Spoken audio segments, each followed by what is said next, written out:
Ser Podcast.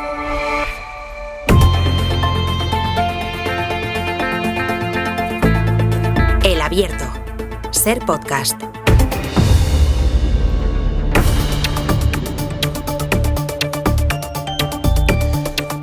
El Abierto de esta mañana de viernes lo compartimos con Antón Losada. Antón, buenos días. Buenos días. Buenos días, Víctor Lapuente. Muy buenos días. La primera vez, yo creo que hablamos este verano, ¿verdad, Víctor? Sí, la primera vez. ¿El descanso ha ido bien? Ha ido muy bien. Vale. Ya siento decirte que el panorama con que te vas a encontrar a la vuelta, pues no es nada alentador. Pero Me lo bueno, temo. Ya. Oye, yo si queréis me voy, ¿eh? No, hombre, pero para aquí estamos, para hacerlo un poquito más digerible. No podemos cambiar lo que hay, pero sí por lo menos podemos contarlo sin perder del todo la esperanza. Pero los dos estamos en Galicia, esto está muy bien. Claro, por eso... Tanto Antón como yo, es un sitio ideal para volver al trabajo. No estáis en mal sitio, desde luego. María Martí de Bascuña, buenos días. Yo estoy aquí en Madrid contigo. Hombre, porque alguien tiene que quedarse conmigo también. Estoy en periodo de pruebas. Yo. Claro. Y alguien tiene que afianzar esto. Bueno, dejadme empezar, le decía antes a Víctor, con lo que está ocurriendo en la noticia de la madrugada. Es verdad que es lo que se esperaba. Saben que ayer además fue a la Fox, a la televisión de Estados Unidos, la preferida de Donald Trump, Netanyahu, para decir que sí, para confirmar que su plan, aunque tenía reticencias no solo en parte de la población civil, no solo en las familias de los secuestrados, también y especialmente en su cúpula militar, su plan consistía en tomar Gaza. La reunión iba a ser el martes. No pudo ser el martes porque no tenía apoyos suficientes. La alargó, la postergó 2 días. Empezó anoche y ha terminado esta madrugada. 10 horas de reunión, por lo que fácil no ha tenido que ser para el primer ministro israelí, que sin embargo se ha salido con la suya, por lo menos en parte. Vamos a Jerusalén. Nuria Garrido. Hola, Nuria, de nuevo, buenos días. Hola de nuevo, ¿qué tal? Decíamos, Nuria, que lo que ha aprobado la cúpula militar, el gobierno de Israel esta madrugada, pasadas las 3, ha sido la decisión de tomar militarmente la ciudad de Gaza, es decir, llegar hasta más o menos la mitad, el norte, desde luego, del enclave, a su ciudad más poblada, donde sobrevive 1 millón de palestinos. La pregunta, por tanto, es ¿y ahora qué va a pasar con ellos? Bueno, es una de las preguntas. Y a partir de ahí, lo que se está analizando a esta hora de la mañana en Jerusalén es si lo que ha conseguido Netanyahu es que le aprueben el plan, pero en 2 partes, ¿no? Sí, lo que estaba diciendo la prensa israelí esta mañana es que, bueno, aunque se ha anunciado que solo van a conquistar de momento, ¿no?, Ciudad de Gaza, todo apunta a que este va a ser un plan gradual y que si todo les sale más o menos bien al ejército, después irán a por los campos de refugiados que se encuentran en el centro de la franja. Al final, que ahora mismo ellos estén diciendo Ciudad de Gaza no es menos grave. Es decir, lo que está haciendo el gobierno israelí es seguir con su plan, seguir expandiendo la ofensiva. Están dando por rota la negociación, intentar retomar la vía diplomática para alcanzar un acuerdo de alto el fuego, y es muy grave. De hecho, se está pronunciando también la oposición israelí. Por ejemplo, el líder, Yair Lapid, ha dicho que la decisión conducirá a muchos más desastres, porque el ejército durante la reunión también le ha propuesto nuevos planes, nuevas alternativas. En el propio comunicado de Netanyahu dicen que estas alternativas no les ayudan a lograr sus objetivos. Y luego también importante señalar que en este comunicado insisten en que en un futuro se va a establecer una especie de administración civil en la que no estén ni Hamás ni la Autoridad Nacional Palestina, ¿no? Porque anoche Netanyahu en esta entrevista con la Fox dijo que serían fuerzas árabes. ¿Pero qué fuerzas árabes, no? ¿Quién va a entrar ahí? ¿Jordania? ¿Egipto? Cuando esté allí dentro del ejército israelí, ¿quién va a estar dispuesto a asumir todo eso y de qué manera, ¿no? Hay muchas dudas y muchas preguntas, pero yo creo que la conclusión, aunque lo anuncien como Gaza ciudad, es que es una muy mala noticia y, por supuesto, van a seguir expulsando a los palestinos hacia el sur del enclave, donde ya estaba abarrotado de desplazados. Ahí a las 6 de la mañana nos contabas, cuando teníamos las primeras informaciones, apenas no teníamos todavía, ni siquiera acababa de llegar el comunicado del gobierno de Israel. Ahí vive más de la mitad de la población, o prácticamente la mitad de la población de Gaza, son unos 2 millones de personas, casi 1 millón vive allí en Gaza. Claro, no se sabe ahora, Nuria, lo que va a pasar con ellos. Claro, muchos de los que están ahí, para que os hagáis una idea, son personas que vivían en lo que se dice como la gobernación norte, que allí están las ciudades de Beilagia, por ejemplo, que ahora están totalmente bajo control del ejército israelí. Algunos de ellos han sido hasta 6 veces desplazados y, por ejemplo, ayer uno de ellos me contaba: si nos desplazan otra vez, Nuria, ¿cómo voy a ir al sur? No tengo transporte, no tengo coche, es muy difícil. Tampoco sé dónde voy a dormir en el sur, porque conseguir una tienda de campaña es muy complicado, ¿no? Y entonces me decía que este era su mayor miedo. Están ahí todos concentrados, casi 1 millón de personas, y ahora lo que pretenden es enviarles a Mawasi, o dicen a los centros de campos de refugiados del centro de la franja de Gaza. ¿Sabes lo que pasa, Sastre? Que juegan mucho al despiste y a la confusión. tanto Netanyahu como el gobierno israelí, ¿no? Porque horas antes dices que vas a ocupar toda la franja de Gaza, ahora solo un punto.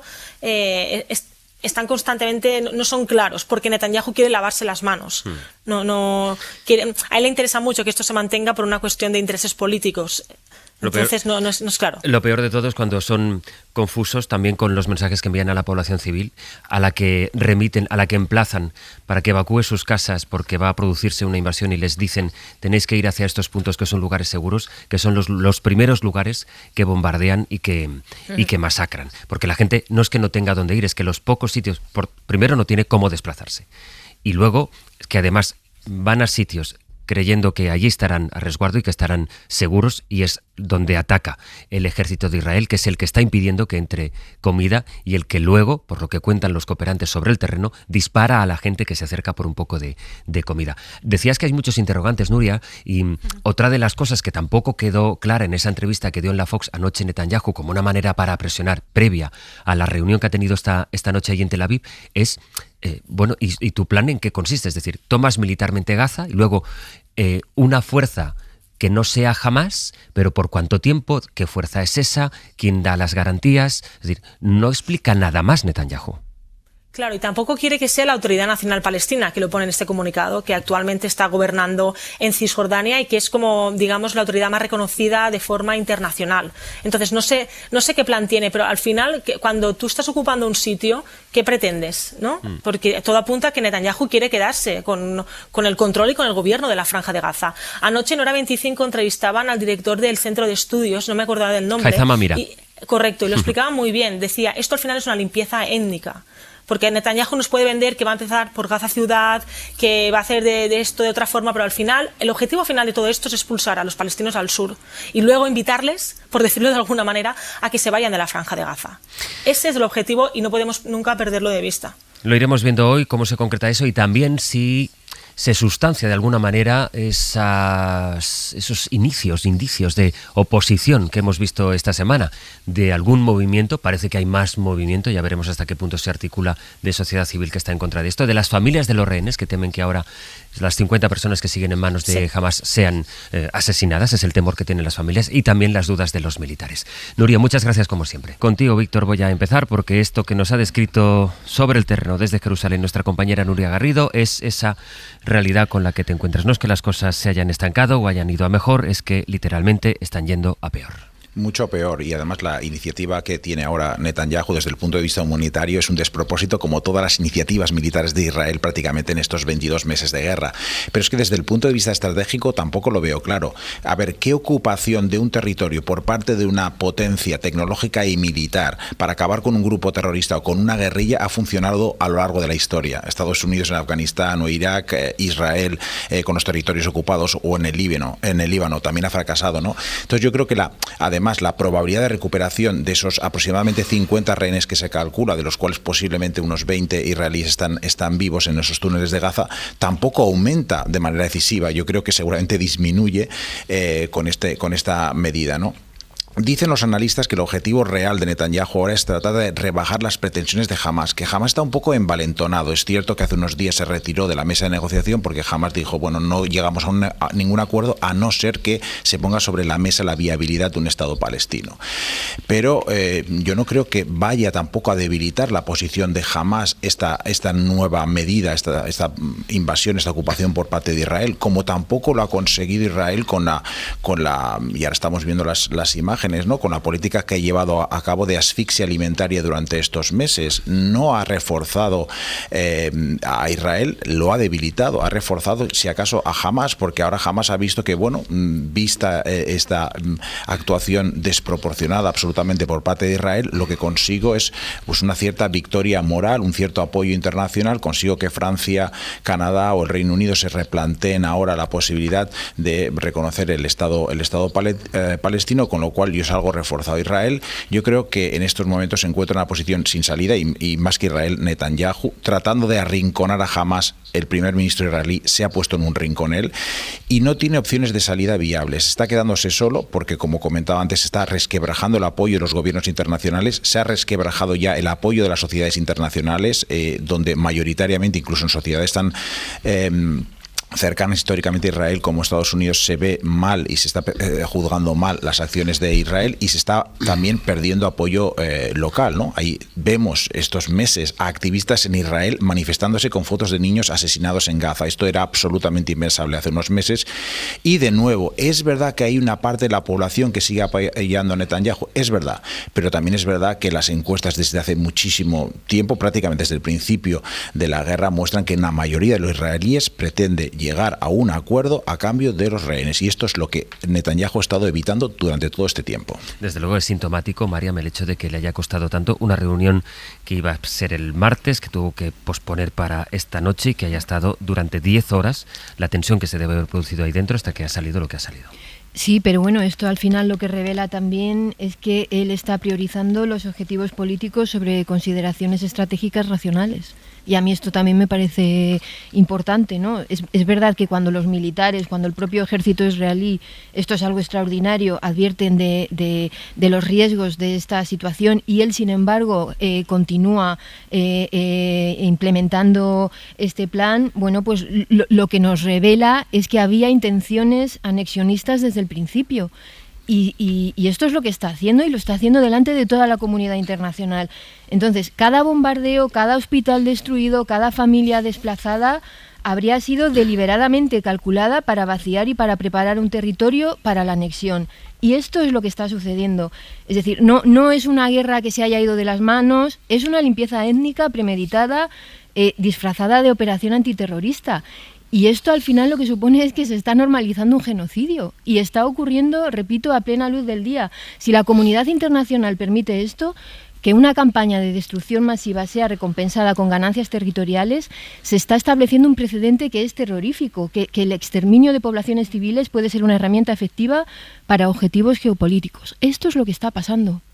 Es que al hilo, Antón, de lo que dice ahora Mariam, en este programa hemos entrevistado a Teresa Rivera, que es vicepresidenta de la Comisión, y compartía que había que esto es intolerable, pero reconocía que tal como funciona Europa no se puede hacer nada más. Hemos entrevistado al que fue primer fiscal jefe de la Corte Penal Internacional, Martínez Ocampo, que en una descripción de su frustración decía: es que lo único que yo puedo hacer desde aquí es hablar con usted y confiar que le esté escuchando más gente y que entre todos consigamos que se haga algo, pero no hay mucho más que hacer.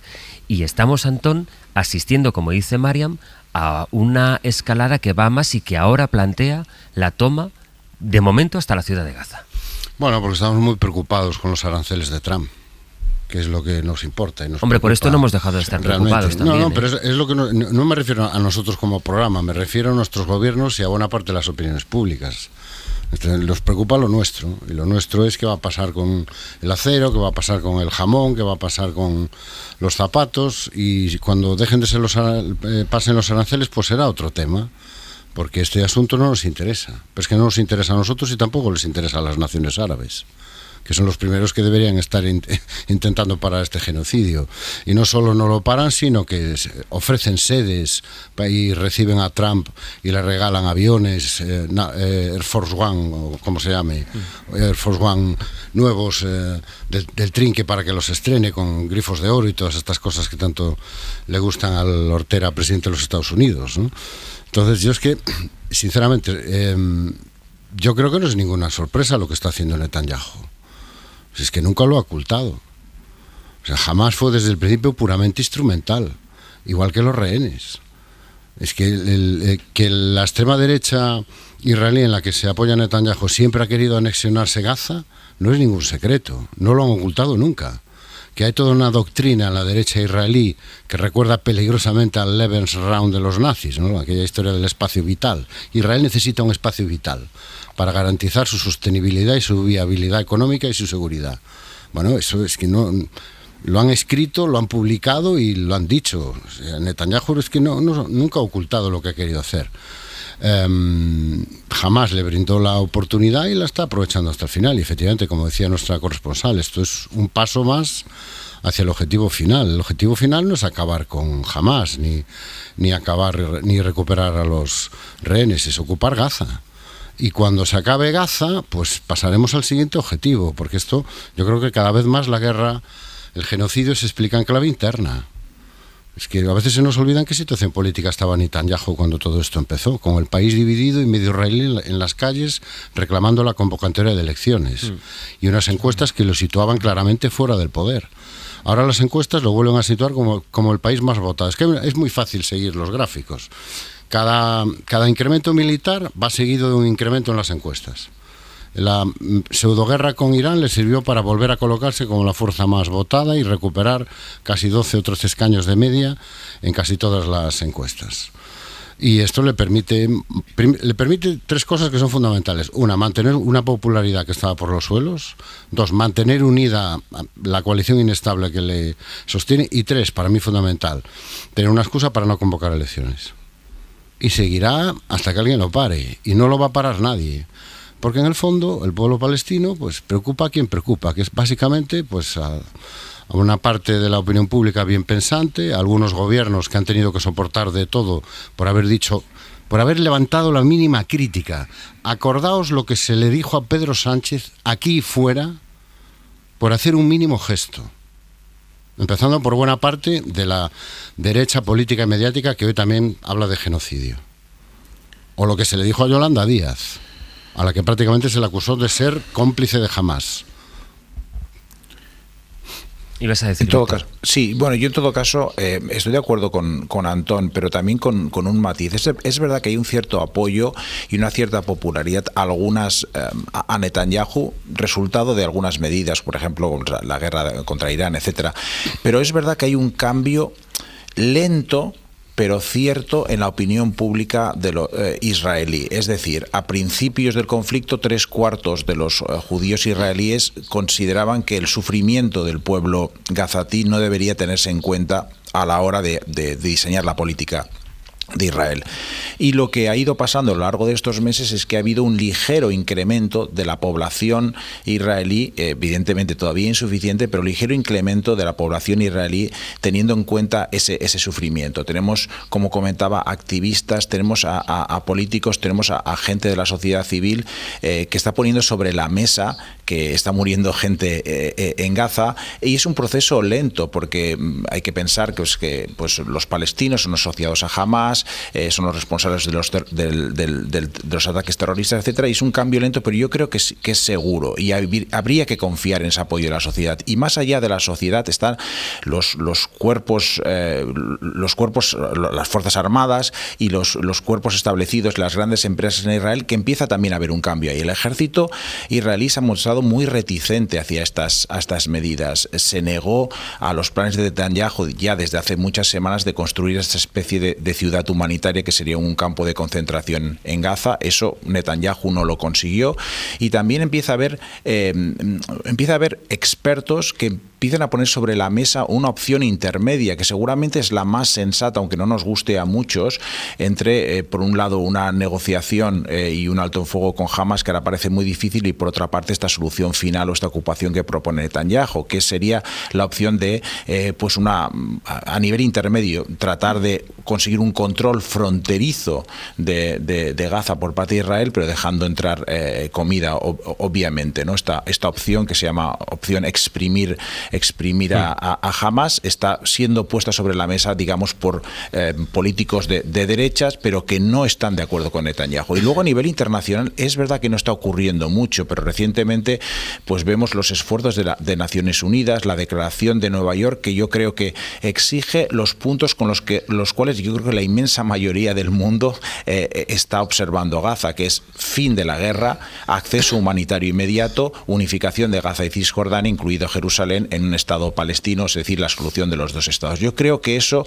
está sobre la mesa de manera más clara. Tenemos a 148 países reconociendo ya el Estado palestino y subiendo, y yo creo que esa es la solución a la que la comunidad internacional debería presionar. Pero tanto la una como la otra son mucho mejores que la de Netanyahu, que no lleva a ningún lado y que creo que lo está haciendo simplemente porque, como el Parlamento israelí no se va a reunir hasta octubre, pues aprovecha que no existe ningún debate público para tratar de lanzar estas iniciativas absolutamente alocadas, ¿no? Lo más que ha hecho, Víctor, la Unión Europea, la guardiana de los valores de la democracia, es limitar el acceso de Israel a un programa científico.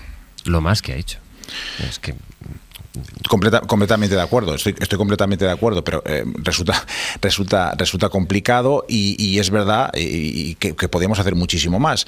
Y como mínimo, yo creo que todo esto comienza con, de nuevo, poniendo sobre la mesa la política del gobierno español y la denuncia de Pedro Sánchez desde el primer momento, ¿no? Creo que ha faltado líderes internacionales que son voces que luego al final acaban permeando en la propia sociedad israelí, que está cambiando. Yo creo que gracias a que han visto que la opinión pública internacional ha cambiado. Para eso necesitamos, para empezar, líderes que, como el caso pues de Pedro Sánchez en principio, pero también pues a su medida Mark Carney en Canadá, Keir Starmer en el Reino Unido o Macron en Francia, están poniendo sobre la mesa eso. Pero no podemos esperar grandes propuestas. Y yo creo que lo mismo que con Trump, no podemos generar grandes expectativas de la Unión Europea, por final acabaremos frustrados, ¿no? María. Bueno, yo creo que aunque no podamos esperar grandes cosas, de hecho, pues es verdad que no se está haciendo nada, hay que ser muy críticos, más exigentes, claro que sí. ¿Cómo que Europa no puede hacer nada? ¿Cómo que a Europa no le interesa? Pero no es una potencia normativa Europa. O sea, ¿con qué cara vamos a ir a las Naciones Unidas, por ejemplo, a pedir el apoyo del Sur global, por ejemplo, para parar lo que está haciendo Putin en Ucrania? ¿Con qué autoridad moral vamos a pedir ayuda y vamos a erigirnos como los defensores de los derechos humanos en el mundo, consintiendo lo que está pasando en Gaza? O sea, es que esto ya no es... Es que esto representa la muerte del derecho internacional humanitario en la práctica. O sea, no es solamente su violación, sino su completa irrelevancia. Toda esta estructura que se erigió desde Occidente se ha demostrado absolutamente irrelevante. Si la destrucción sistemática de poblaciones civiles resulta en ganancias políticas tangibles, entonces este es el mensaje que se está enviando, que la atrocidad tiene recompensa, que la crueldad es una herramienta diplomática legítima, que el sufrimiento civil es un medio aceptable para fines políticos. Es decir, estamos creando un mundo en el que otras potencias van a poder justificar campañas similares diciendo, bueno, si esto funcionó en Gaza y fue tolerado por la comunidad internacional, ¿por qué no lo vamos a hacer aquí, ¿no? Es decir, estamos normalizando el poder destructivo, que este poder destructivo determine derechos territoriales. Estamos regresando a una lógica medieval donde la capacidad de causar devastación otorga una legitimidad política para anexionarse territorios, destruyendo décadas de construcción de derecho internacional moderno que fue erigido supuestamente desde Occidente. Es que, por supuesto que Europa tiene mucho que perder. Yo creo que no solo lo estamos normalizando, sino que estamos corriendo a ver si nos situamos lo más cerca posible del nuevo emperador. O sea, lo que está sucediendo en Gaza, o la estrategia o la política de la Unión Europea en Gaza, hay que situarla en un contexto, y un contexto en el que a mí es que ahora me está viniendo a la cabeza la última cumbre de la OTAN. Y las carreras de todos los líderes por ver quién se apuntaba antes a la foto con Trump y al 5%. La foto de Escocia de Ursula von der Leyen. Bueno, esa es la segunda foto que me venía a la cabeza. Me venía también a la cabeza las bofetadas que le cayeron a Pedro Sánchez. Simplemente por marcar una cierta distancia con lo del 5%, con los deseos de su majestad. O sea, no solo que lo estemos normalizando, es que estamos, nuestra estrategia, nuestra política como europeos, como Unión Europea, es saber cómo nos colocamos lo mejor posible en ese nuevo mundo, y donde los que tienen el mazo, a ver si no nos dan. Que el mazo sea para otros, pero no para nosotros. Es un poco un síndrome de Estocolmo geopolítico, ¿no? Bueno, yo creo que es algo más. Yo creo que es que nos interesa. Echamos las cuentas, nuestros gobiernos echan las cuentas, y una parte de la opinión pública también echa las cuentas y dice, bueno, esto nos sale más barato que ir hacia un orden internacional multipolar, donde Europa juegue un papel, donde haya que hacer un esfuerzo en términos de gasto de defensa, en gastos de cooperación internacional. Por ejemplo, todos nos indignamos muchísimo cuando Trump suspendió o eliminó la Agencia Federal Humanitaria, que repartía miles de millones por todo el mundo. ¿Alguien ha compensado esa eliminación? ¿Algún país ha dicho, bueno, yo no puedo poner 3.000 millones o 4.000 millones de dólares como ponía Estados Unidos, pero me voy a poner esto? ¿La Unión Europea ha hecho algo al respecto? ¿O qué pasa? También eso es complejo. Es complicado, no hay muchos intereses. Estamos jugando el papel que nos conviene o que queremos que nos conviene. Y ahí yo coincido con María, yo creo que estamos cometiendo un error histórico. Pero bueno, Europa es famosa por cometer este tipo de errores históricos. Y por pensar que plegarse y apaciguar al abusón y colocarse mejor del lado del abusón y entenderse con el abusón era el camino. Y la historia nos dice cómo acaba ese camino. No estoy diciendo que vaya a acabar así, pero es lo que nos cuenta la historia. Entonces Netanyahu está haciendo lo que le ve hacer a Trump y ve que le funciona. Solo que Trump lo que hace es cobrar y lamentablemente lo que hace Netanyahu es asesinar. Decía ahora Marian, pero ¿cómo no esperar de Europa? Hay 2 millones de personas que ya es que no esperen, para las que ya es tarde, que son los 2 millones de personas que viven atrapadas en Gaza. Van llegando ya las primeras reacciones internacionales a la noticia que comentábamos ahora en El Abierto, la aprobación del Gabinete de Seguridad de Netanyahu para ocupar de momento la ciudad de Gaza, la principal del enclave. Pilar Díaz de Aguilar. La primera reacción ha sido la de la oposición israelí, que ha calificado la decisión de desastre. Según Yair Lapid, va a llevar a la muerte de los rehenes en manos de Hamás y el asesinato de una gran mayoría de soldados hebreos. Desde Europa se ha pronunciado de momento y hace escasos minutos Reino Unido para decir que espera que Netanyahu reconsidere su decisión. También hace un momento la CNN ha publicado que según una fuente del gobierno israelí y hay una fecha prevista para llevar a cabo lo aprobado esta madrugada, la ocupación de la ciudad de Gaza será el próximo 7 de octubre como fecha simbólica. Es el segundo aniversario del ataque de Hamás. En Inglaterra, la policía se prepara para un fin de semana en el que la extrema derecha ha organizado protestas contra los solicitantes de asilo. Las autoridades han impuesto restricciones en Norwich, al noreste del país, y también han asegurado que estarán vigilando hasta una docena de ciudades ante los posibles incidentes que dejen las manifestaciones. Y en Francia, siguen desplegados más de 2.000 bomberos y 600 camiones en el sur del país por el incendio que ha arrasado 17.000 hectáreas y que se ha dado por controlado este jueves. El alcalde de Ribato, donde se originó el fuego y a quien escuchamos, se ha mostrado muy negativo ante la recuperación económica de esta zona del país. Aquí en España se cumple un año de la fuga de Carles Puigdemont. El expresidente reapareció en Barcelona después de 7 años para luego fugarse sorteando la llamada Operación Jaula.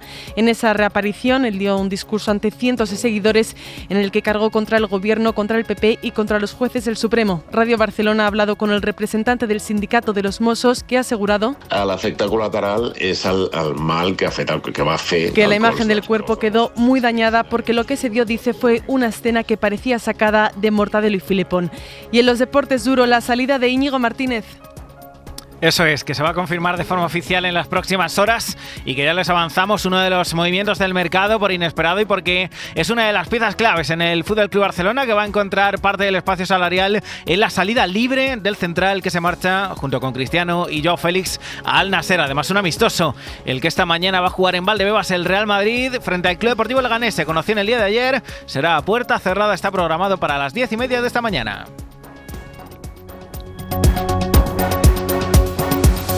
Mortadelo y Filemón, pero ten en cuenta que he escrito Fimelón. Es que te lo has puesto difícil, sí. Venga, adiós, Pilar. En el abierto de hoy por hoy, Marian Martínez Bascuñán, Antón Losada y Víctor Lapuente. Hemos empezado analizando la última hora de la situación internacional, que es no solo esta decisión de Netanyahu, sino, como hemos escuchado en las noticias, las reacciones que empiezan a producirse de la comunidad internacional, que emplazan a Netanyahu, también la oposición allí en ese país, a que rectifique, cosa que no parece que vaya a hacer. Estaremos pendientes esta mañana en la medida en que haya novedades.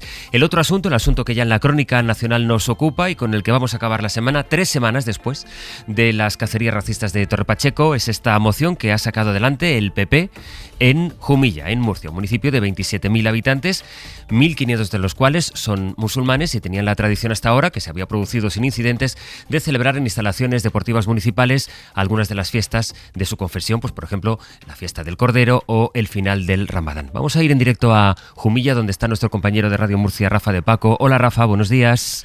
¿Qué tal? Buenos días, Sastre. Nos decías antes a las 8 de la mañana cuáles son las reacciones, sobre todo de la población española de confesión musulmana, que te decían que no querían que grabáramos su testimonio, pero sí que fuera de micrófono te recogen sobre todo no tanto el malestar que también, sino especialmente la sorpresa de que ahora de pronto en un municipio en el que no constan, como pasaba también en Torre Pacheco, Rafa, no consta que haya habido ningún problema de convivencia, pues ahora de pronto salga esta moción que impide de facto la celebración de estas 2 celebraciones en el Polideportivo del pueblo.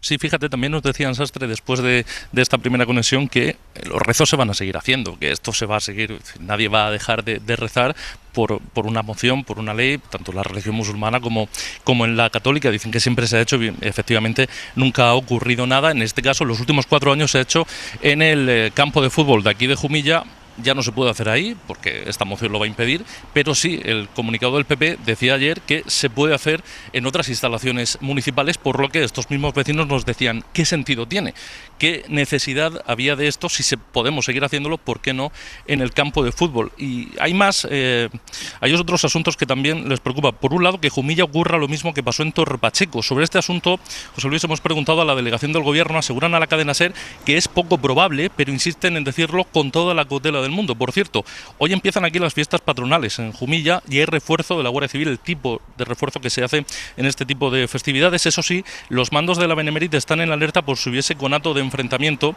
Incidimos que a día de hoy es más un temor que una probabilidad real, nos dicen estas mismas fuentes, por los recientes hechos de Torre Pacheco. Están todos en alerta. Y hay otro asunto que preocupa aquí también en Jumilla a toda la ciudadanía, y es la imagen que se da de cara al resto de España, de Europa y sobre todo de América. Jumilla es uno de los productores de vino más importantes de España, su denominación de origen es muy conocida y vendida, y temen que se esté dañando la imagen y la marca del municipio y de su producto, del vino, algo que se suma a los problemas que ya están teniendo para vender, sobre todo en América, por culpa de los aranceles de Trump. La imagen ahora mismo en directo desde Jumilla, por el ruido que me llega, por lo que estás contando, una mañana como otra cualquiera en Jumilla. Es evidente que los comentarios de la gente, pues en el primer café, en las cafeterías, es sobre el mismo asunto, pero la vida es normal allí, Rafa, en Jumilla. Sí, continúa la vida, con normalidad, con tranquilidad. Empiezan a abrir las primeras tiendas, los comercios, la gente que empieza a hacer su vida y hay absoluta normalidad, nos dicen, como siempre la ha habido aquí en Jumilla. Preocupación, nos decía nuestro compañero, ¿qué pensarán de nosotros? ¿Qué dirán aquellos países cuyos nacionales vienen también a trabajar aquí? Rafa de Paco, compañero, gracias. Un abrazo. David Junquera, buenos días. Hola, buenos días. David cubre la información del Partido Popular aquí en la radio y ayer, por tanto, te acercaste a la dirección del partido, a Génova, para preguntarles otra vez lo que ya habíamos preguntado en cuanto supimos de la moción. Y es verdad que hubo una primera reacción de Miguel Tellado, al que le pilló por sorpresa la noticia cuando se lo preguntaron en la sala de prensa, y él dijo, nosotros, fue una respuesta casi de manual, ¿no? Aquello de respeto a todas las confesiones. Lo que ocurre es que según han ido pasando las horas y según se ha ido viendo en qué consistía esto que ha aprobado el Partido Popular de Jumilla, lo que ha hecho la dirección del Partido Popular es avalar esta decisión, de la que además de lo que han aprobado sus concejales en Jumilla, lo que responsabiliza al PP es a Vox y al Partido Socialista. David. Sí, al final no termina haciendo ni una cosa ni la otra, porque no lo apoya de forma rotunda y explícita, pero tampoco condena lo hecho por sus concejales de Jumilla. Para empezar, lo que hace es echarle la culpa al resto. Por tanto, si hay quienes, y me estoy refiriendo a Vox y al Partido Socialista, pretenden seguir polarizando con esta cuestión, les pido responsabilidad.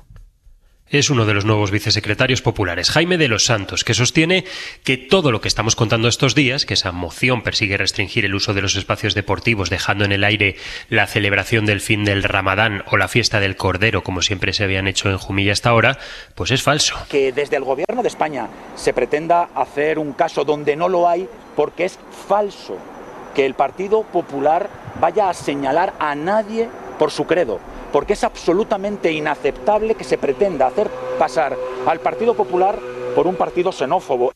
Esto va de respeto, pero también de orden, nos decía ayer de los Santos. El PP al final se sostiene en un terreno movedizo, no puede asustar a su votante moderado, pero sigue en plena operación para cerrar una de las principales fugas de voto que tiene vía Vox, la que tiene que ver con la migración. Génova ha endurecido su discurso, lo contábamos en los últimos días, y hasta cierto punto no le viene mal hacer ver que no tiene complejos, como siempre denuncia una ultraderecha que se ha desatado. Por otra parte, hace unas horas esto tecleaba en Twitter Ignacio Garriga, el que quiere celebrar la fiesta del Cordero en instalaciones municipales, que le pida permiso y espacio al rey de Marruecos. En España, ni menús halal, ni hijab, ni funcionarios de Marruecos en nuestros colegios pagados con los impuestos de los españoles. Vox siempre unos pasos por delante del Partido Popular. David, gracias. Un abrazo. Una de las cosas que queda pendiente ya no es solo el apoyo implícito de la dirección del partido a esto que ha ocurrido en Murcia, sino en esta relación, en esta tensión que ahora nos describía Mariam, David, entre el Partido Popular y Vox. ¿Qué va a hacer a partir de ahora el Partido Popular en vista de que, desde luego, Vox con esto va a seguir, y lo que ha ocurrido en Jumilla va a plantear que ocurra en muchas otras instituciones y municipios de nuestro país? A mí es que me parece mucho más grave lo que está haciendo el Partido Popular que lo que está haciendo Vox, y me resulta también como paradójico que el Partido Socialista o el gobierno esté diciendo, no, voy a vigilar los discursos del odio. No, si es que los discursos del odio sabemos claramente que están ahí, pero lo que ha pasado en este caso concreto es que una medida administrativa ha blanqueado una discriminación institucionalizada. O sea, sabemos que Vox es abiertamente xenófobo, todos lo sabemos. El problema del PP es que consigue los mismos resultados discriminatorios, pero los presenta como políticas razonables, ¿no? Y constitucionales incluso, lo que hace que la discriminación parezca normal e incluso respetable en lugar de extremista. Por eso a mí me parece mucho más peligroso, porque el PP está haciendo algo peor que Vox, está convirtiendo las ideas racistas en política de centro, dándoles una pátina de respetabilidad que hace más peligrosas porque no suenan como extremismo, sino como sentido común administrativo, ¿no? Fijaros el argumento, este blanqueamiento. Lo normal es, la norma es general, cuando el efecto es específicamente antimusulmán. No votamos igual que Vox, cuando el resultado es prácticamente idéntico. Es solo organizativo, cuando conservan la justificación ideológica original. Es decir, yo creo que es una falsa neutralidad. Pero lo que subyace en el fondo es pura complicidad. Cuando alguien adopta una postura de calma y mesura ante estas manifestaciones xenófobas, no está siendo equitativo, está minimizando el daño y contribuyendo a su normalización. Antón. Bueno, yo creo que lo que ha hecho el PP es tunear la xenofobia de Vox, ¿no? Podemos decir que el Partido Popular practica la xenofobia tuneada. Es decir, viene Vox, porque a veces nos perdemos un poco en la terminología, ¿no? Lo que ha hecho el Partido Popular es lo siguiente: viene un señor de Vox, un concejal al que necesitan, por cierto, para aprobar los presupuestos, que también se votaban en ese pleno, si no estoy mal informado, y salieron adelante. O sea, el mismo partido que acusa a Pedro Sánchez de vender España por dormir un día más en la Moncloa, vende su alma a la extrema derecha por aprobar unos presupuestos en un ayuntamiento de Murcia, con todos mis respetos para Murcia y para todos los ayuntamientos. Pues viene este señor de Vox, presenta una propuesta claramente xenófoba, hablando de una identidad española que él tiene muy clara, pero yo desde luego yo no la comparto. Si es ser español, pues yo no lo soy, afortunadamente para mí, desgraciadamente para los demás. Y en lugar de contestarle, oiga, mire, señor xenófobo, llévese su propuesta xenófoba a su pequeña casa xenófoba, donde seguramente convive con otros xenófobos, y olvídese de nosotros. Pues lo que hace es decir, no, si la aprobamos así es xenofobia, entonces lo que vamos a hacer es extender la prohibición a todos, con lo cual ya no es xenofobia. Y es como si, no sé, estuviéramos en la Alemania nazi, alguien propusiera ponerle una estrella en el pecho a los judíos y la respuesta fuera, no, eso sería discriminatorio, así que vamos a ponernos todos una estrella en el pecho. Eso es lo que ha pasado en Jumilla. Eso es exactamente lo que ha pasado. O sea, se ha cogido una medida que era discriminatoria y que era xenófoba y que tenía un objetivo muy claro, tanto en términos políticos como en términos de políticas, y ahora se le ha extendido a todo el mundo. De ahí la reacción de la Conferencia Episcopal, que yo creo que son los que lo han entendido a la primera y con más claridad, seguramente porque la Iglesia Católica sabe mucho de ser perseguida y de perseguir. Y ahora, encima, se nos quiere vender que esto es constitucional, que esto es legal.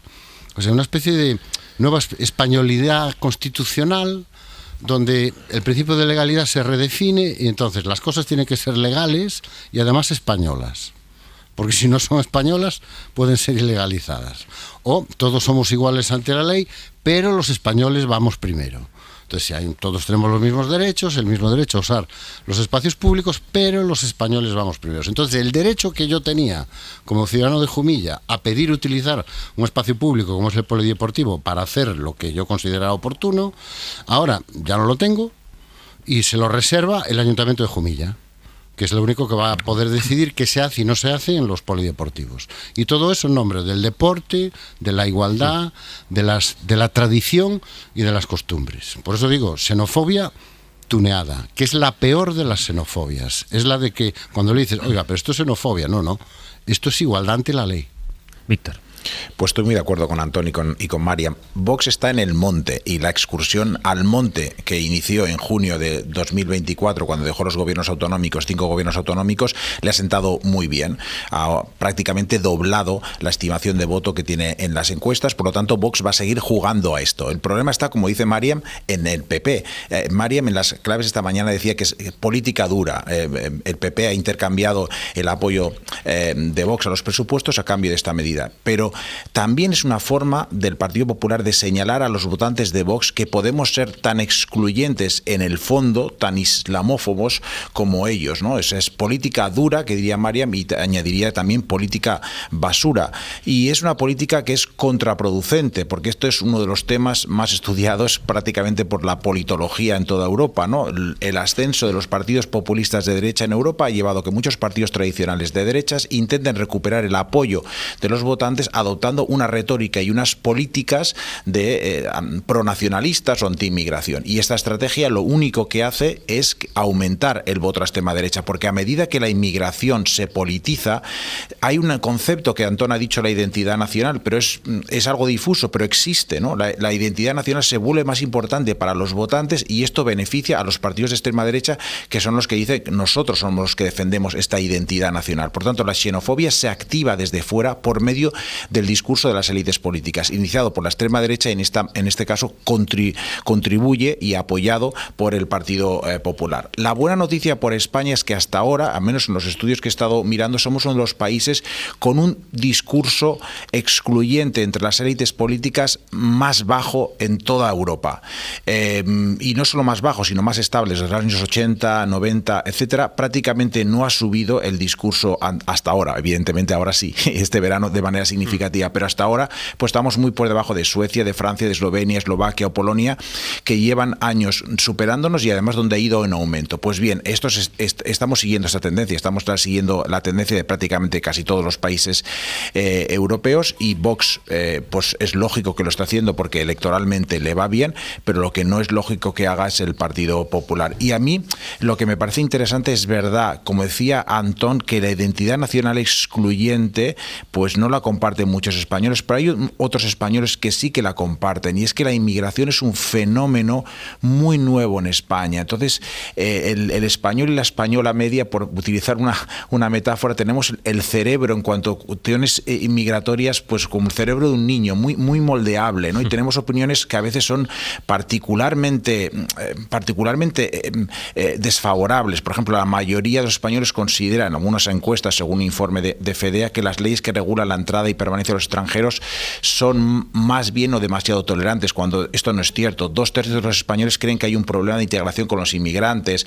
La mayoría de los españoles piensa que los inmigrantes reciben un trato de privilegio por parte de las administraciones, que tampoco es cierto, y también piensan que el balance fiscal de lo que aportan y reciben a la caja común los inmigrantes es negativo para los nativos españoles. Pero al mismo tiempo tenemos también actitudes particularmente positivas. Somos unas sociedades del mundo más tolerantes hacia los demás y más abiertas. Por tanto, tenemos el cerebro, digamos, como de un niño, muy maleable, y eso hace que seamos particularmente susceptibles y podamos ser particularmente afectados por estos discursos de odio y de exclusión de Vox. Luego seguimos ahora después de la pausa, porque me interesa este punto que dice Víctor, en la medida en que no sé en qué punto los partidos que quieran combatir este discurso pueden acercarse a él señalando, no, esto es racismo y ya está. Es decir, es evidente que hay una base creciente de ciudadanos que se sienten atraídos por propuestas que tienen este discurso en inmigración, y que no sé si se hace un discurso suficientemente atractivo y coherente para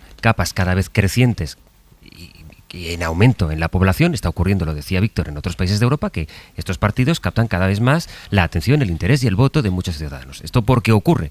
Ocurre porque cala este discurso, ocurre también porque no hay un discurso alternativo que resulte suficientemente atractivo para gente que antes votaba unas opciones políticas y que empieza a considerar votar partidos que tienen este discurso con propuestas como por ejemplo estas, que son en concreto racistas. ¿Por qué razón pasa eso? Bueno, estas propuestas resultan atractivas a mucha gente, ¿no? Las propuestas de discursos como por ejemplo el que estamos viendo ahora en Jumilla.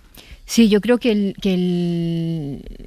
la estrategia ahora mismo del Partido Popular es ese doble lenguaje político, ¿no? Por eso hablaba antes de Vox, habla abiertamente de discursos del odio, pero es que el PP lo que está haciendo es disfrazar políticas discriminatorias con medidas técnicas, ¿no? Con decisiones administrativas, y así está legitimando el racismo y haciéndolo socialmente aceptable. Yo creo que en ese sentido está funcionando como amplificador moderado de la agenda extremista, dándole esa respetabilidad institucional mientras mantiene una negación sobre las intenciones discriminatorias. La contradicción en el PP es evidente. El PP dice defender la libertad religiosa, por cierto, un partido que se autoproclama liberal y luego no defiende la libertad de culto, mientras apoya activamente una medida que la restringe, ¿no? No puede afirmar que es constitucional cuando aprueba algo que vulnera el artículo 16 de la Constitución.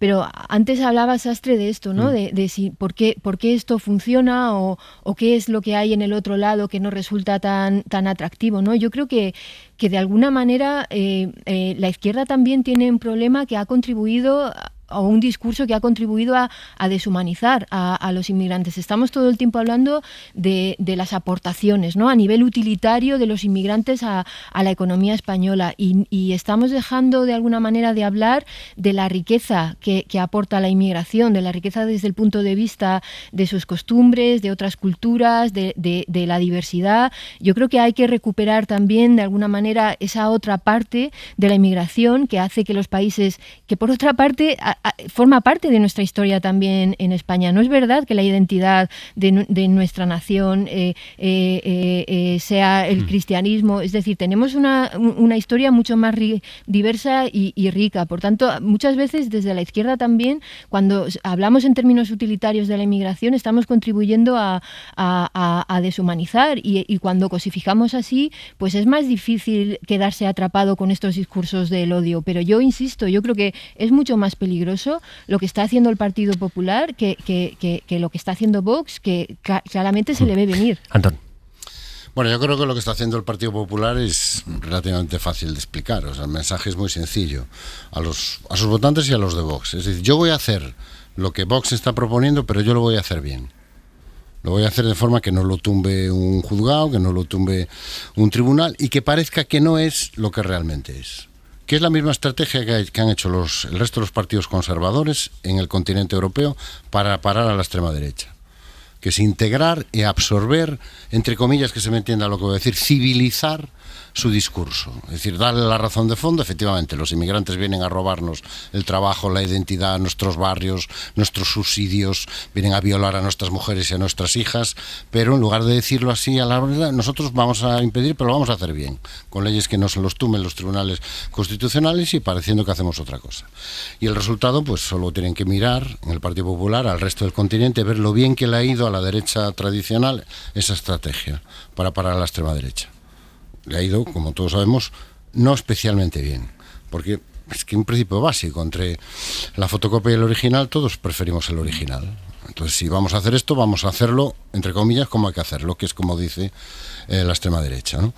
En cuanto a daba esos datos que daba Víctor, que efectivamente están muy bien recordados, bueno, yo creo que algo tendremos que ver todos los que vemos en la inmigración un elemento positivo y una oportunidad en no repetir suficientemente que esos datos son falsos, y en explicar suficientemente la realidad. A lo mejor hay que hacer mucha más pedagogía desde los medios y desde el gobierno, porque a mí me da la sensación que hay una parte de la izquierda que cuando habla de inmigración, en el fondo de su cerebro lo hace pensando que, bueno, no voy a ser muy contundente en esto, porque en el fondo esto que dice la derecha a una parte de mis votantes le atrae. Hay muchas veces, yo creo que ya estamos en ese punto, Antonio, en que ni siquiera los datos bastan. Sí, pero si no lo repetimos, seguro que no bastan.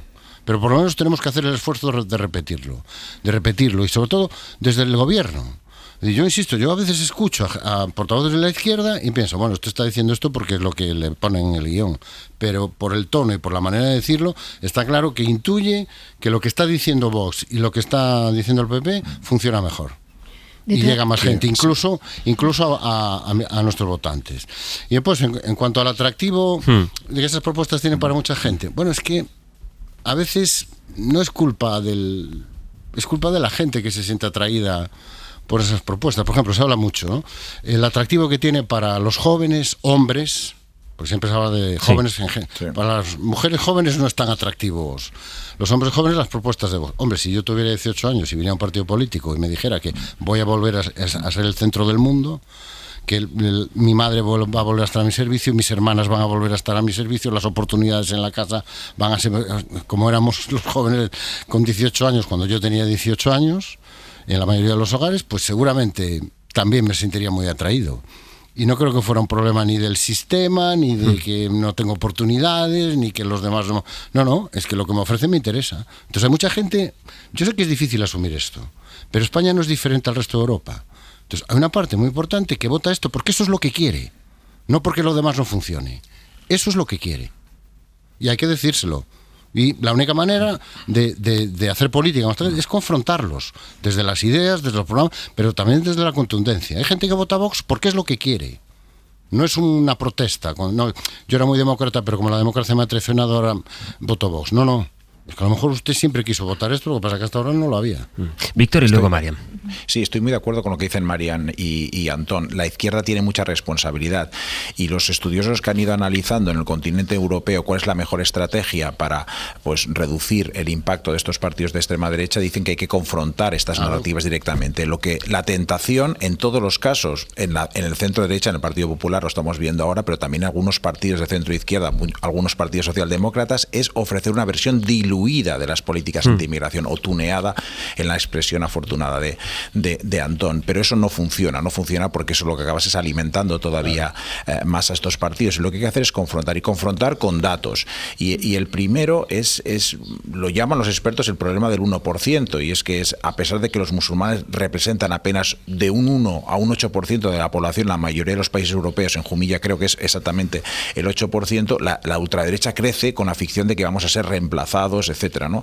Entonces hay que confrontar con datos y confrontar con una narrativa, como comentaba Marian, de ver la inmigración de nuevo, no solo sobre cuestiones de costes y beneficios desde el punto de vista económico, porque esto es precisamente el argumento que ahora utiliza gran parte de la derecha y gran parte de los medios progresistas en nuestro país para justificar la inmigración, lo que contribuye a la seguridad social o lo que no contribuyen, pero esto hace alimentar una calculadora de tratar a los seres humanos como si fueran inputs o outputs en una hoja de Excel, y yo creo que eso es algo muy negativo porque es deshumanizar realmente a las personas, y te puedes encontrar como en Países Bajos o en Suecia cuando te salen analistas diciendo datos que muestran lo contrario.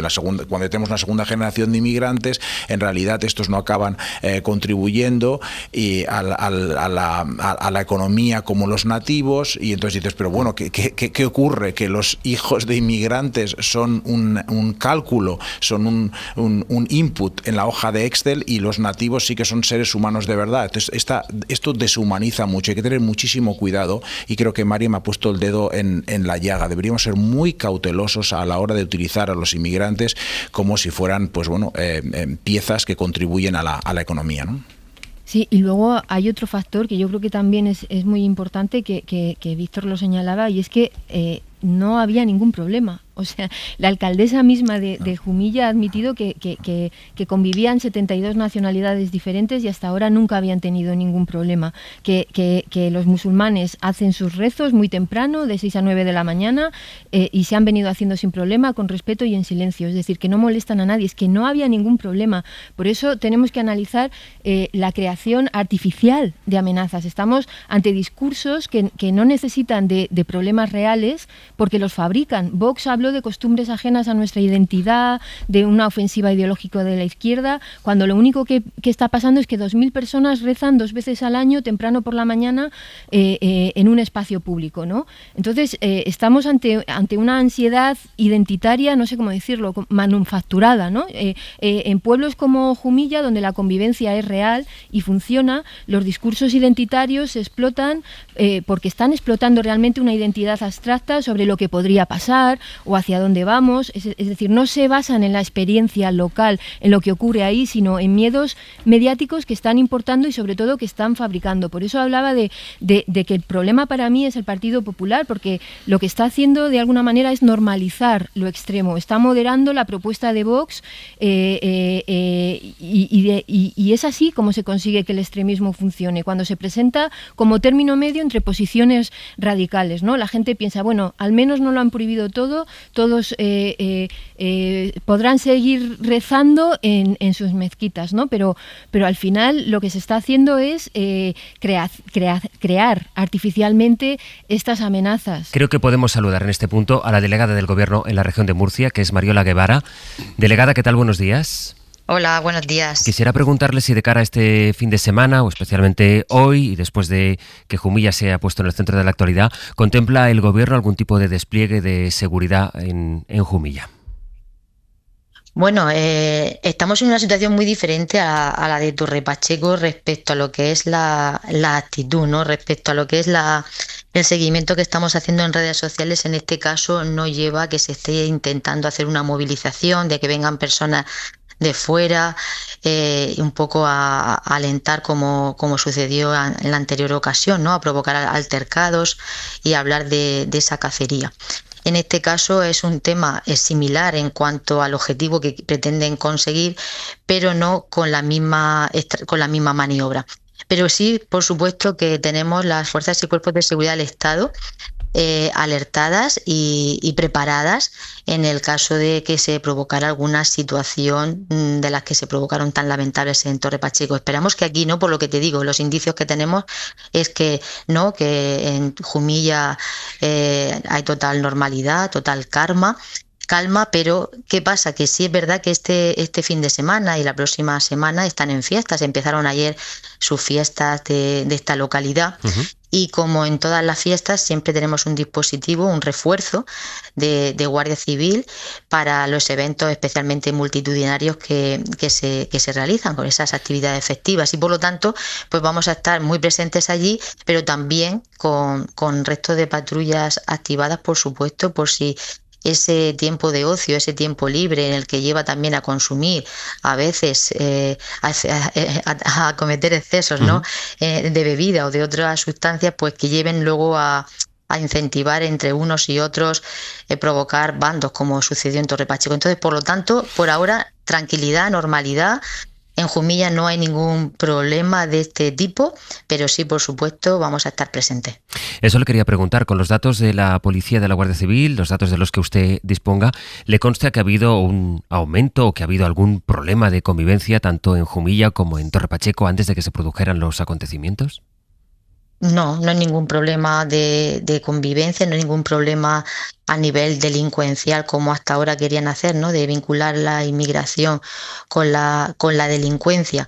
Aquí lo que está pasando es que nos están utilizando, estamos en unos conejillos de Indias, Torre Pacheco, ahora Jumilla, nos está utilizando la ultraderecha pues para aplicar sus políticas xenófobas y racistas, y para eso ¿qué hacen? Pues utilizar cualquier hecho en el que pueda participar un inmigrante ante un delito para ya directamente criminalizar a toda esa población inmigrante y meterla en el mismo saco. Entonces eso pues no se puede permitir, no podemos permitir este tipo de políticas que vienen a fracturar nuestra convivencia.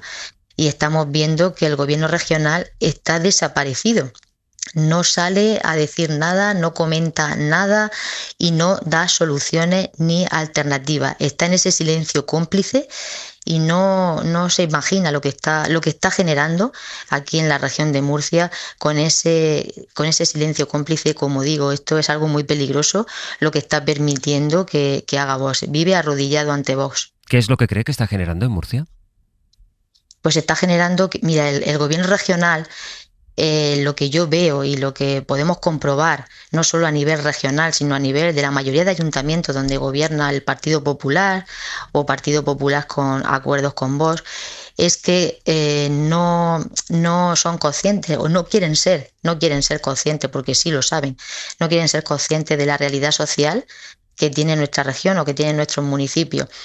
Y hay que ser conscientes de ello, y para ello son ellos los responsables políticos donde tienen que aplicar diferentes políticas de convivencia, de inclusión, de integración.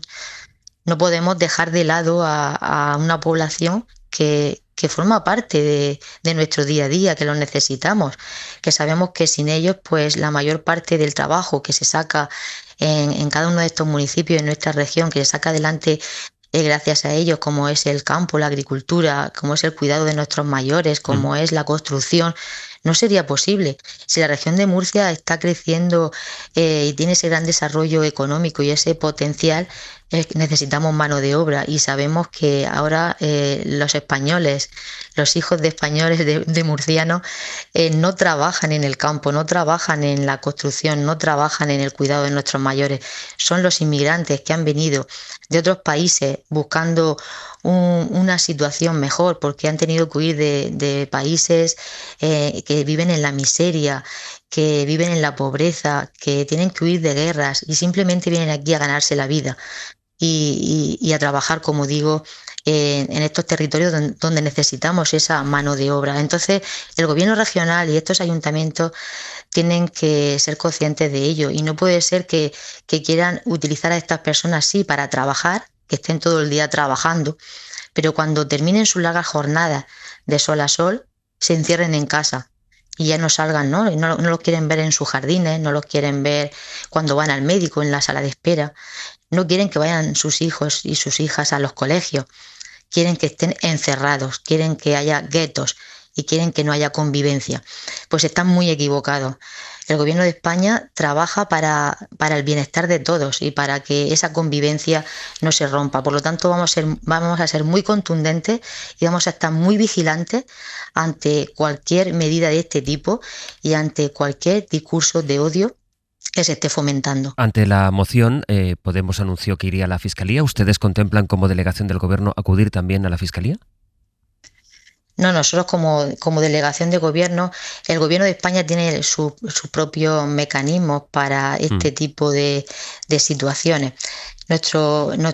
Una cosa que también es importante dejar clara es que los ayuntamientos cuentan con el secretario de la corporación. Esto es aprobado en un pleno municipal. Y quien tiene que velar porque se cumpla la norma dentro de ese pleno municipal, en esos acuerdos que se adopten, es el secretario de la corporación, los servicios jurídicos de ese ayuntamiento. Pero por supuesto, como he dicho, el gobierno de España... delegada, ¿esta moción en qué incumple la legalidad? No he dicho que la incumpla o la cumpla, estoy diciendo que hay un secretario de la corporación que debe velar porque se cumpla. Y si en el caso de que vulnere algún tipo de norma o que vulnere nuestra Constitución, pues eso se tendrá que estudiar y es lo que se está haciendo. ¿Usted cree que la puede vulnerar?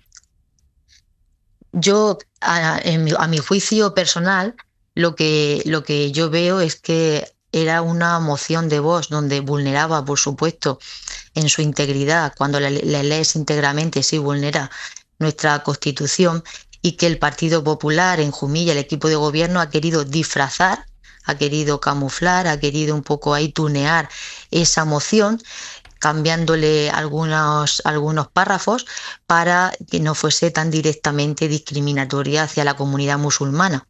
La ha intentado pues cambiar algunas cuestiones pues para, como digo, que parezca que está dentro de la legalidad. Por lo tanto, puede estar dentro de la legalidad leyéndola, pero sabemos que en el fondo lo que pretenden es hacer esa discriminación de la comunidad musulmana para que no puedan utilizar los espacios públicos, los espacios deportivos, porque simplemente hay que analizar que quién usa los espacios deportivos en cualquier municipio, porque no solo pasa en Jumilla, pasa en muchísimos municipios de la región de Murcia y seguro de otras comunidades autónomas. Los utiliza la comunidad musulmana cuando llega el Ramadán para hacer su rezo y para hacer su fiesta del Cordero. No hay otras comunidades religiosas que utilicen los espacios deportivos. Pues Mariola Guevara, delegada del Gobierno en la región de Murcia. Muchas gracias por atendernos esta mañana. Un saludo. Muchísimas gracias a vosotros. Un saludo. Adiós. Las 9:42 de la mañana, 8:42 en Canarias. Por ir cambiando de asunto, hoy, 8 de agosto, hace un año estábamos en Cataluña, en el Parlamento, contando una investidura muy extraña. Desde luego, de todo lo que hemos visto en la política española, y mira que hemos visto cosas, es lo más extraño. Aunque antes de ir a eso, no me resisto, Antón, de que escuchemos La respuesta que dio ayer Mariano Rajoy cuando le preguntaron por la investigación abierta a Cristóbal Montoro. Deberíamos ser todos un poco más prudentes para que no pase lo que ocurrió, por ejemplo, con Camps, que fue a 10 juicios, salió suelto de los 10, ¿no?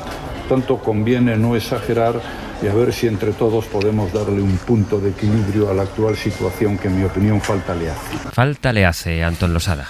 Bueno, me llama la atención dos cosas. Una, Paco Camps, víctima inocente de un sistema cruel. Parece que es el mensaje. Puede que no tuviera responsabilidad penal, pero yo creo que sus responsabilidades políticas en todo lo que sucedió en Valencia y en el enorme caso de corrupción alrededor de la administración valenciana es evidente. Es decir, no creo que fuera la violación de su presunción de inocencia ni la imprudencia de nadie la que le acabó costando pues su presidencia, ¿no? Y segundo, me llama la atención que habla de esto como si él no hubiera tenido nada que ver, como si fuera, él es un tertuliano, un comentador de actualidad, diciendo, oye, no, hay que ser prudente, que es verdad, estoy de acuerdo con Mariano, hay que ser prudente siempre, pero bueno, como si lo de Montoro él no estuviera allí.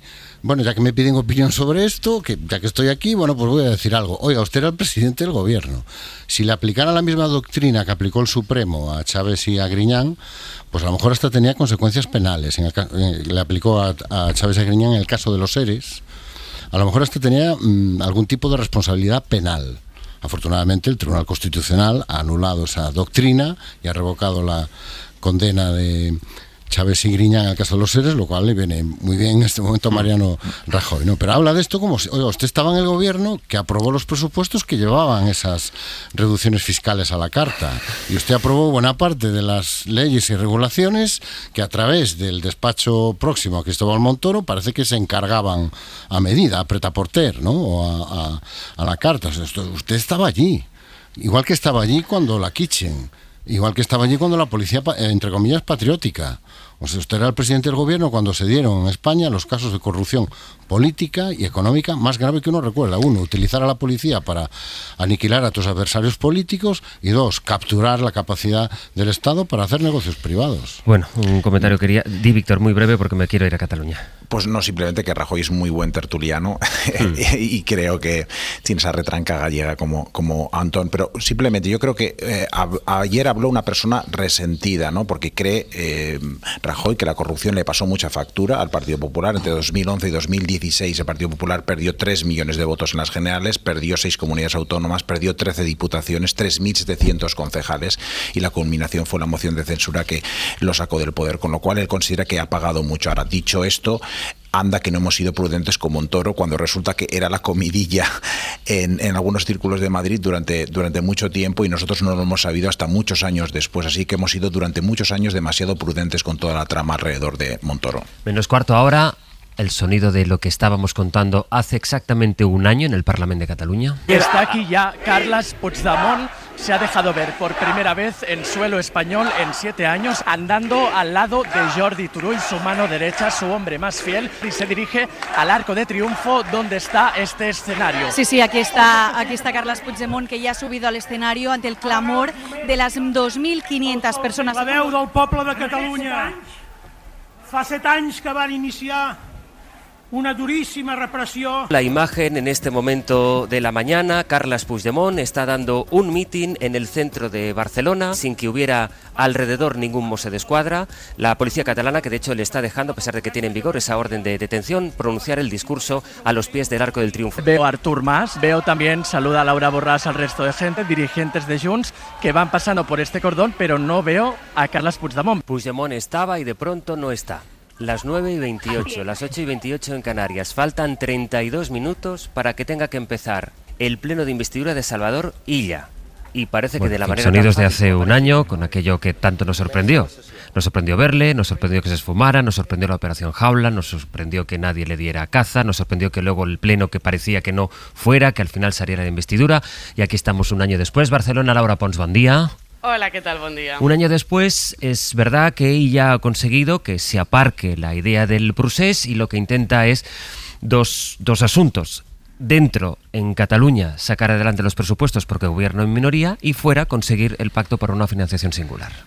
Sí, eso es. Hace un año el objetivo de Puigdemont era el de dinamitar esa investidura de Salvador Illa. Sin embargo, a día de hoy lo que hizo, lo de aparecer y huir, sigue sin entenderse. A quien perjudicó sobre todo fue al Cuerpo de los Mossos d'Esquadra, quienes no estaban preparados para un comportamiento como ese. El papel y los equilibrios del cuerpo policial eran complicados. Interior, recordemos, estaba en manos de Esquerra Republicana, a quien Junts acusaba de romper la política de bloques y pactar con quien 7 años antes habían votado a favor del 155 aquí en Cataluña. Ese día, hace un año, el PSC volvía al Palau de la Generalitat después de 14 años de gobiernos independentistas. Se abría un cambio de ciclo, se pasaba página del procés y Salvador Illa prometía gobernar para todos, siendo consciente de su debilidad. De hecho, se ha visto obligado a prorrogar los presupuestos del año pasado y la negociación para las cuentas de 2026 será difícil si no se avanza en financiación.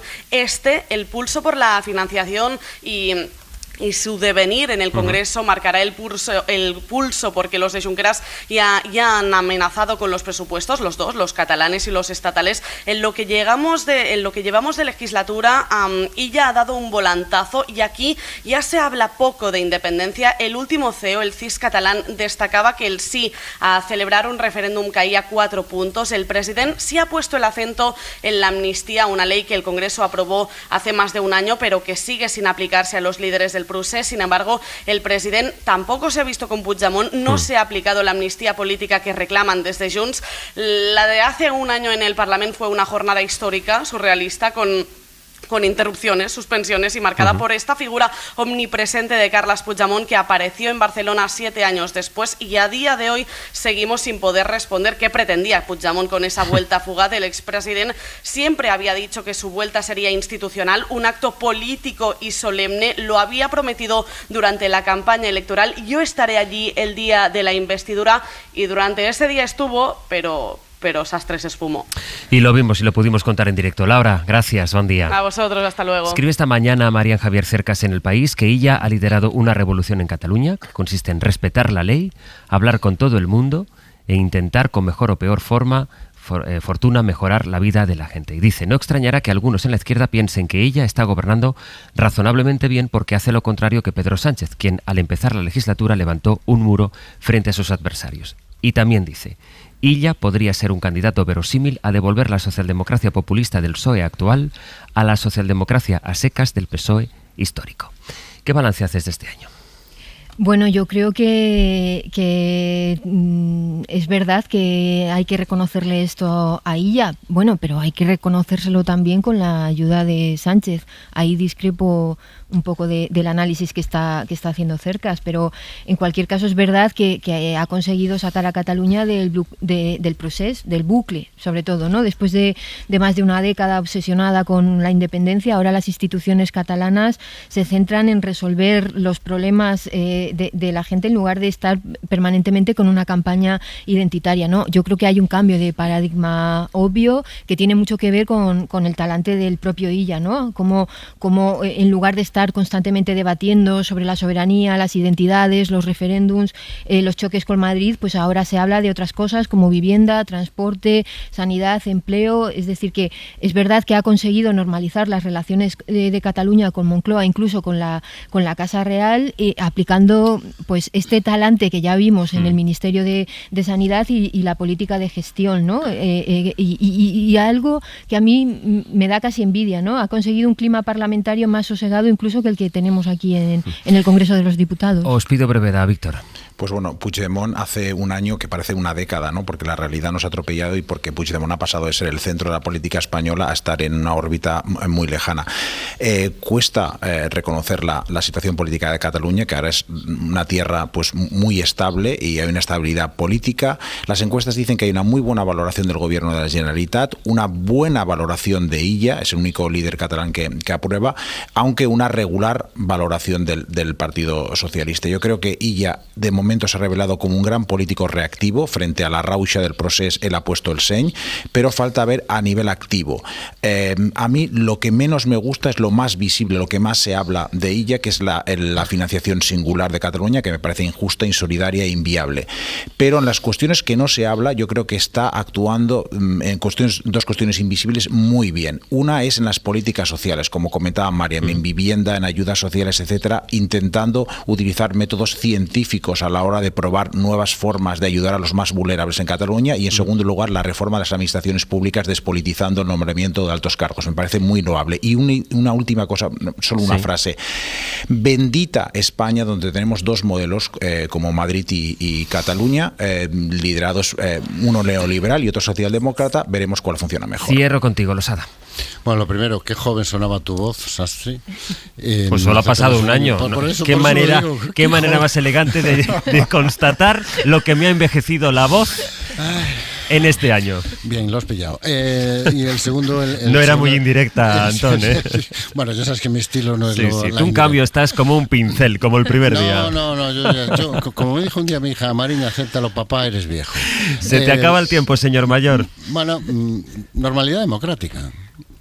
Eso es lo que se puede decir. Se vuelve a hablar de política y de política. Se me llama la atención esa disociación entre ella y Pedro Sánchez. Sin el socialismo, o sea, la socialdemocracia populista que sacó adelante la amnistía, no creo yo que fuera posible lo que está sucediendo ahora en Cataluña. Ana Usle, Pepe Rubio, buenos días. Buenos días. Buenos días. Fijaos que yo hoy tengo curiosidad por qué canción pedirían al teléfono del programa nuestros tres tertulianos hoy, ahora cuando sepan el tema. Pero, de momento, ¿por dónde vamos a empezar? Bueno, vamos a empezar pues con las notas al embajador, como todos los viernes, para explicarle los particulares, en este caso horarios que tenemos los españoles y cómo es nuestra relación con el reloj. Hablaremos de cuáles son las horas que son sagradas, a qué hora nos levantamos, a qué hora cenamos, las que comprenden la siesta, de la puntualidad, de la jornada partida, de los horarios del ocio, en qué nos gusta perder el tiempo. Nos centramos con Olga Viza y con Silvia Anclares en nuestros particulares horarios y les pedimos a los oyentes que nos llamen ya al 900-100-800 y nos cuenten qué les sorprende incluso a ellos de nuestra organización horaria, qué hora es la que no perdonan, si lo de la impuntualidad española es un mito o no es un mito. Bueno, 900-100-800, nuestra relación con los horarios. Eso es, hemos descrito este país a partir de lo que comemos, de cómo dormimos, a partir de lo que nos hace reír. Hoy nos vamos a describir a partir de nuestra relación con el reloj, si somos de madrugar o no, si somos de comer demasiado tarde, si usted cambiaría en algo, ¿qué cambiaría de las horas de las cosas? 900-100-800. Y a las 11, y a las 11. Sí, es hora de irse a la cama, al sofá, cada uno donde quiera o donde pueda o donde toque. Porque Cris Regatero nos propone hacer un repaso por las mejores canciones para hacer el amor, desde Kiwi de Harry Styles a Etta James o al Careless Whisper de George Michael. Por eso yo creo que tú te preguntabas qué canción te pediría cada tertuliano. Yo que sé, Víctor Lapuente, con la tradición nórdica, que pues qué música apetece en ese momento, si es que apetece alguna música, Víctor. Yo, estando en Galicia, solo puedo recomendar a Julio Iglesias. O sea, bueno, cualquiera de él. Creí que iba a decir APA. Y nuestro gallego de cabecera, Antón Losada. Yo apuesto por Let's Get It On de Marvin Gaye siempre. Mira, muy bien. Un clásico. O si no, Mi Carro de Manolo Escobar. Estoy en una duda ahí. Claro, ahora después de esto, ¿yo qué digo? A ver, bueno, Mi Carro es un gran tema. Puedes pensarla, Marian, es a partir de las 11. Claro, luego a partir de las 11 nos llaman para decirnos cuál es la canción que ustedes, sí, hay opción, pues ponen. O no, que a lo mejor también la gente quiere... Hoy es lista de reproducción, nunca efectivamente, mejor dicho. Eso es. Muy bien visto, sí.